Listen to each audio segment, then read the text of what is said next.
and we show up for each other, which is great. But what's exciting is, again, going back to the end, is it's given us an opportunity to give a platform to other women who we believe can influence and be a catalyst to the change that others are going through. Not just women. We have men that will be on our podcast, but they each have a facet. Going back to multifaceted, they have a facet of what it means to live a holistically integrated, mindful life. And so I look forward to our listeners giving us some love in the near future when they start listening to our podcast. Yeah, absolutely. Because we truly want to be able to empower the guests that we have on our podcast and be able to share their light as well, because we are very much alike in the sense that we have the best interest of the person that we are interacting with. And so because we have the best interest for that person, we hope that also that person has the best, not even we hope, because we know that the people that we choose are like-minded as well. And so the power of connection and empowering each other, I think, is just going to go, it's going to skyrocket. So the neuroscience for me is where I just have a lot of fun kind of geeking out on it. And one thing with breathing and the research I've been doing is where you have the two amygdala in your brain, right? The fight or flight, that's where it all starts. So when you're getting anxious and when you're a mompreneur, you know, scarcity mindset is everywhere. It shows up with finances and with followers, you name it. People think, I'm not going to have enough, not enough, not enough. So that is that fight or flight response that we all have, which is the modern day version of, you know, running away from a saber-toothed tiger, or as a mom, protecting your babies from threats. So what happens in the brain is that it only knows the past to try to predict your future, right? I was never meant to be a normal attorney. I didn't work out in law firms well. I laughed too much. I wanted to actually help people and talk to them. I didn't want to just treat people like a transaction. And I oftentimes came up with solutions that didn't involve billable hours. Actually, the last law firm I worked for paid me to go away because they kept thinking I was losing them business, because I was counseling people to not sue their neighbors, but like, you know, bring a pie, let's talk about it. Like there's solutions outside of litigation, outside of transaction. Like how do we truly solve your problem? That's incredible. So I'm kind of all over the place on that answer, but no, but that's incredible, because I did a bit of research. I went on your website, which is gorgeous, by the way. You're just glowing. You have beautiful eyes. The color of your hair is so beautiful, and it reflects that on the website. I just thought I'd throw that in there.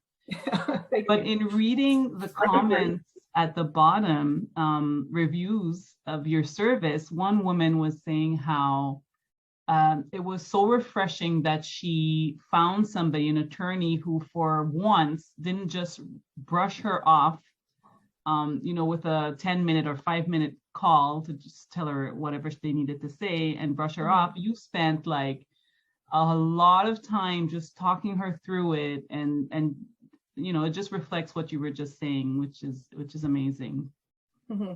Yeah, I approach things holistically. And I have spent enough time studying the principles of hermetics, cause and effect, which is one of the 7 principles of hermetics. It's the law of the universe, that I can't, as an attorney, look at things just from the mundane law of human, right? Because everything we do actually follows the laws of the universe. We can't avoid those. So when I counsel people, I listen first, and then I honestly tell them what the law can do.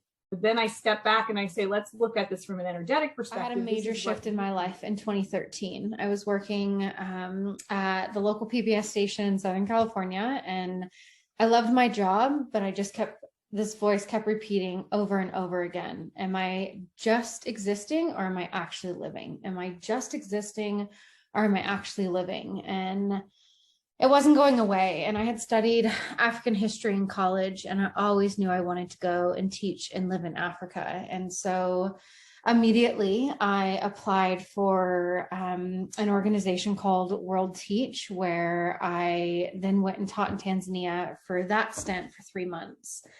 I met my now husband while I was in Tanzania.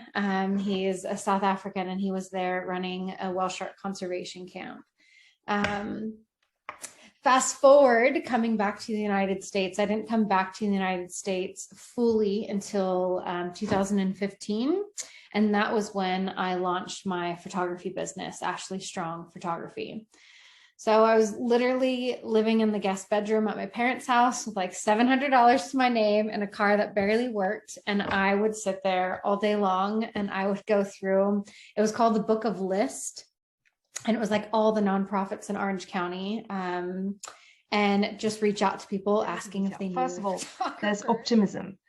People who are more optimists, who have a brighter outlook on life, who think tomorrow's going to be a bright day, it's going to be a great day. Usually these people, they tend to be more resilient because they also have an explanatory style of speaking that interprets the events that are happening to them, which are more, let's put it, positive or non-permanent. By that I mean, if my car breaks down, I might think, oh, well, that's an opportunity to read the book that I have, because the person coming to repair my car is only coming in 2 hours, and I've had this book I wanted to read, so I'll just read it. That's one type of explanation. Another person, the car breaks down, might completely lose it. You know, I'm going to be late. It's okay. My life is finished. I'll be late for work. My boss is going to fire me. I won't have money to feed my kids, and starts crying. But the same event happened. So really, the way you explain the events that happen to you is basically in your, you have the capacity to explain it in a different way to yourself. So I just that's think one part. Resiliency is always about putting one foot in front of the other and moving forward and looking for silver linings and looking for positive energy wherever you can. And I think that all of us are doing that with the pandemic, trying every day to make the most of it and see maybe there's a light at the end of the tunnel, or maybe you're just finding positive energy around you and in the moments of the day. And I try to pause and take a moment. So that was like a aha moment for me. I just felt like, this is awesome. And having that art during the pandemic was my therapy. Like I don't know that I would have been able to kind of be the mom that I was and the wife that I need to be without something of my own. And having not really had anything of my own for quite a few years, it just felt like I was home again. I really just like, it was a sanctuary for me. It helped me get in the right state of mind, because I can't necessarily like meditate per se, but when I sit down and I make a piece of art, it just takes me, it takes me to a different place. Over the weekend in preparation for this, and it was really well said. A woman went through a drive-through, and she asked the drive-through worker, I don't know if you guys saw this or not, how he was feeling. How are you doing? And he's like, well, what does it matter how I'm feeling, how I'm doing? I just work at McDonald's. And she's like, well, you probably see hundreds of customers a day, and you have the ability to impact their mood, their disposition, how their day goes with that single interaction.